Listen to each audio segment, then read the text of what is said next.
Tantrum adalah masalah yang seringkali ditemukan pada anak di bawah umur 5 tahun. Tidak jarang orang tua mengalami kesulitan dalam mengatasi dan menghadapi anak yang sedang mengalami tantrum. Lalu sebenarnya apa sih yang dimaksud dengan tantrum? Dan bagaimana cara untuk mengatasinya? Semuanya akan dikupas tuntas pada IPB Talk kali ini.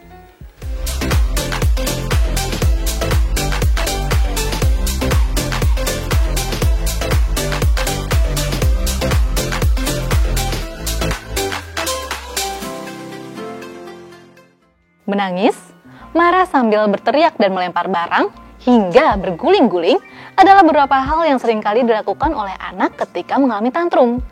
Lalu, apa sih yang dimaksud dengan tantrum?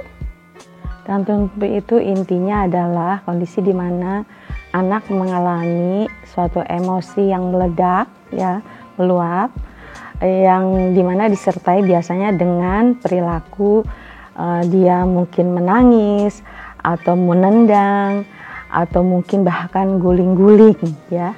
Nah, itu biasanya terjadi ketika dia mengalami sesuatu yang membuat dia tidak nyaman.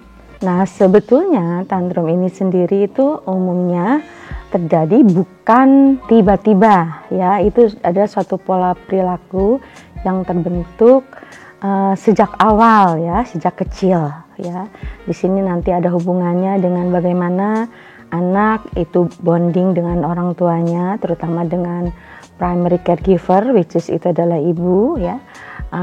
Dan kemudian bagaimana ibu menerapkan suatu pola disiplin pada anak. Ada yang mengatakan bahwa tantrum adalah kondisi yang normal dan wajar terjadi pada perkembangan anak.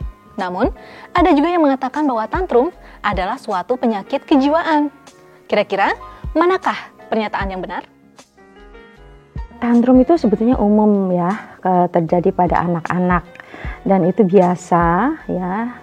Ini terjadi ketika si anak itu tidak terpenuhi keinginannya atau dia tidak bisa menyampaikan keinginan, umumnya karena memang bahasa anak ini kan belum lancar untuk menyampaikan apa yang diinginkan, ya.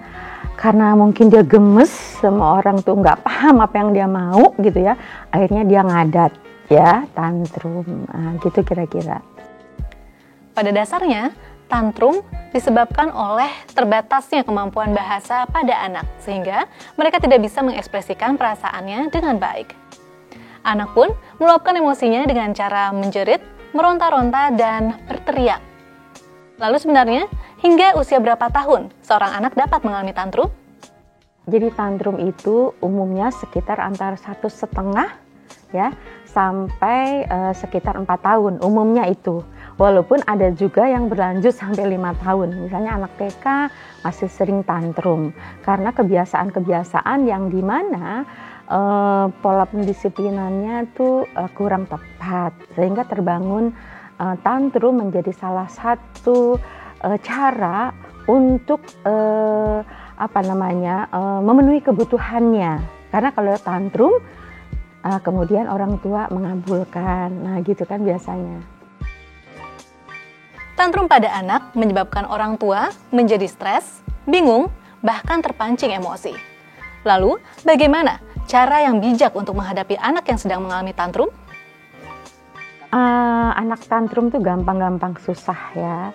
Pertama, kita harus kenali dulu penyebab tantrumnya apa, ya.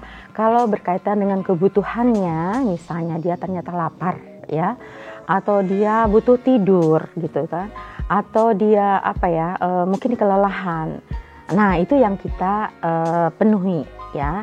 Tentu saja semakin kecil anak, ya, semakin tidak mudah berkomunikasi, ya, tetapi seorang ibu pasti tahu cara dan memahami, ya, keinginan anak, ya. Bahkan ibu yang baik itu tahu tangisan anak, ya.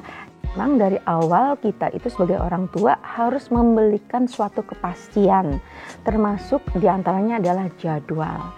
Jadi anak jam berapa dia harus tidur, jam berapa dia misalnya makan, kemudian mandi dan seterusnya. Keteraturan dari jadwal itu membuat si anak menjadi aman, merasa secure, karena sesuatu itu sifatnya terprediksi.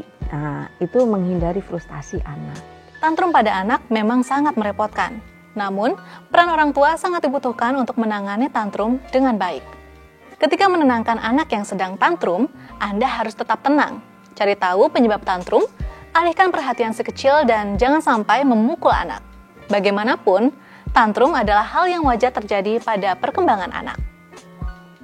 Terima kasih sudah menyaksikan tayangan ini. Jangan lupa like, komen, subscribe, share, dan nyalakan notifikasinya supaya Anda tidak ketinggalan tayangan terbaru dari IPB TV.